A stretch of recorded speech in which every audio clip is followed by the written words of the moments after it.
Revue de presse ivoirienne du lundi 22 septembre 2025. La une des journaux ivoiriens de ce lundi est massivement dominée par la crise politique et électorale, marquée par une intervention inédite de la communauté internationale et des manœuvres de tous les acteurs en présence.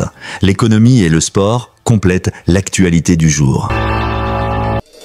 Crise électorale et intervention de l'ONU. C'est le thème majeur qui transcende l'ensemble de la presse, signe d'un possible tournant dans le processus électoral. Intervention directe et contraignante. Le Canard déchaîné et la Nouvelle Alliance annoncent de manière fracassante que l'ONU stoppe le processus électoral conflictuel. Ils font état d'une résolution contraignante en préparation aux Nations Unies visant à geler le processus actuel jugé conflictuel. Négociations et médiation. La Voix originale et le quotidien d'Abidjan rapportent la visite de Leonardo Santos Simo, émissaire de l'ONU auprès de l'ancien président Laurent Gbagbo à Abidjan. Ce dernier est présenté comme un maître de jeu central. Selon les journaux La Voix originale et le quotidien d'Abidjan, Laurent Gbagbo tend la main pour le dialogue à l'ONU, appellerait officiellement à la négociation. Hypothèse d'un report. Dans ce contexte, le Nouveau Réveil indique qu'un report de l'élection présidentielle n'est pas à exclure. Cette mesure, présentée comme nécessaire pour la paix et l'inclusion, semble gagner du terrain dans le débat public. Posture et stratégie des acteurs politiques.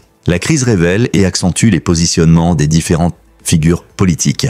Laurent Gbagbo et le PPACI.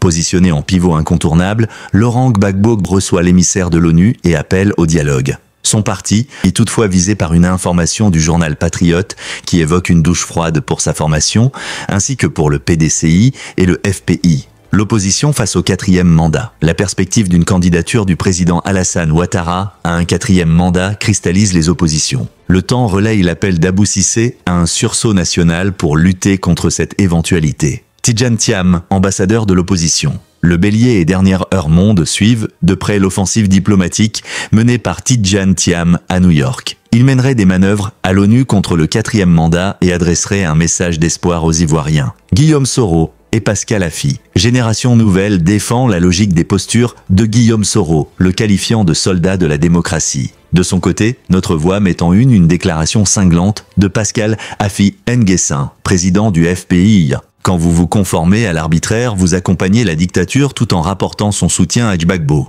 Sécurité et mémoire collective, un sujet historique refait surface dans la presse. Affaire Bogadoudou.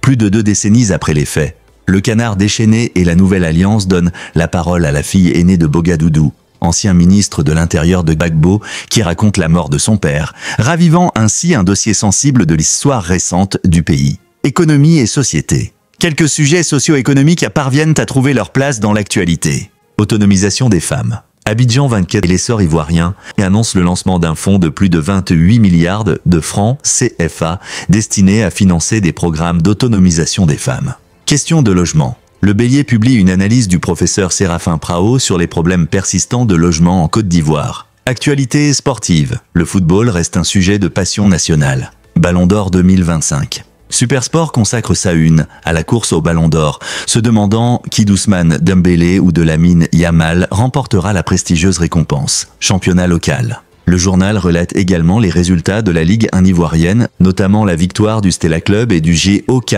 ainsi que les contre-performances de l'ASEC Mimosas de la FAD en compétition africaine. En conclusion, la presse ivoirienne peint le portrait d'un pays à un carrefour critique. L'intervention sans précédent de l'ONU, les manœuvres diplomatiques et les fortes tensions internes autour de l'élection présidentielle de 2025, qualifiée de haut risque par La Voix originale, placent la Côte d'Ivoire dans une attente fébrile quant à la suite des événements.